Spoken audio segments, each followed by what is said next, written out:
हरे भरे जंगल के एक कोने में एक सुंदर फूलों से भरी वादी थी। इस वादी में कई तरह के कीट पतंगे रहते थे, जिनमें से तीन सबसे खास थे।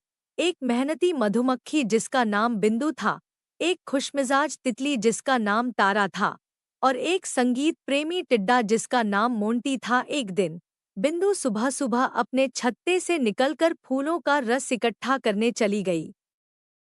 तारा अपने रंग-बिरंगे पंख फैलाकर फूलों पर मंडरा रही थी, और मोंटी एक पत्ते पर बैठा अपनी सुरीली आवाज में गाना गा रहा था। तीनों की मुलाकात एक बड़े गुलाब के फूल के पास हुई। बिंदु ने तारा और मोंटी को देखा और कहा, तारा, मोंटी, क्यों न आज हम तीनों मिलकर कुछ नया करें?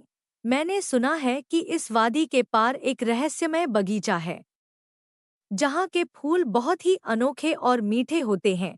तारा ने अपने पंख फड़फड़ाते हुए कहा, वाह, यह तो मजेदार होगा, चलो चलते हैं। मोंटी ने भी उत्साहित होकर कहा, मेरा गाना उस बगीचे में और भी सुरीला लगेगा, चलो चलते हैं। तीनों ने मिलकर उस बगीचे की ओर उड़ान भरी। रास्ते में उन्हें कई तरह की बाधाओं का सामना करना पड़ा। कभी घने पेड़, कभी तेज हवा, और कभी-कभी डरावने पक्षी, लेकिन तीनों ने मिलकर एक दूसरे का साथ दिया और सभी बाधाओं को पार कर लिया। आखिरकार वे उस रहस्यमय बगीचे में पहुंचे। बगीचा वाकई में अद्भुत था। वहां के फूल न केवल सुंदर थे, बल्कि उनमें से एक मीठी खुशबू भी आ रही थी। बिंदु ने तुरंत फूलों का रस इकट्ठा करना शुरू किया।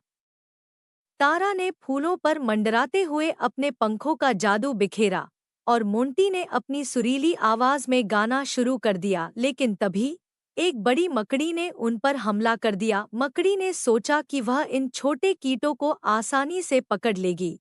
बिंदु, तारा और मोंटी घबरा गए, लेकिन उन्होंने हार नहीं मानी। बिंदु ने अपने छोटे पंखों से मकड़ी पर वार किया। तारा ने अपने पंखों से धूल उड़ाई, जिससे मकड़ी को कुछ दिखाई नहीं दिया, और मोंटी ने अपनी तेज आवाज में गाना गाकर मकड़ी को विचलित कर दिया। तीनों ने मिलकर मकड़ी को भगा दिया और राहत की सांस ली। उन्होंने एक दूसरे को धन्यवाद दिया और खुशी-खुशी अपने काम में वापस लग गए। बिंदु ने सबसे मीठा रस इकट्ठा किया।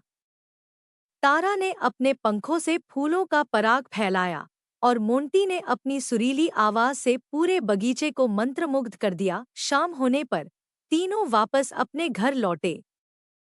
रास्ते में उन्होंने अपनी साहसिक यात्रा के बारे में बातें की और महसूस किया कि एकता और मित्रता से वे किसी भी चुनौती का सामना कर सकते हैं।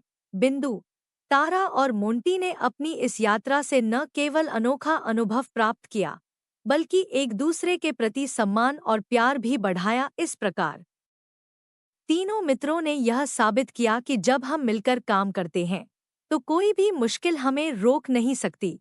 उनकी दोस्ती और साहस की यह कहानी जंगल के हर कोने में गूंजने लगी, और वे सबके लिए प्रेरणा बन गए।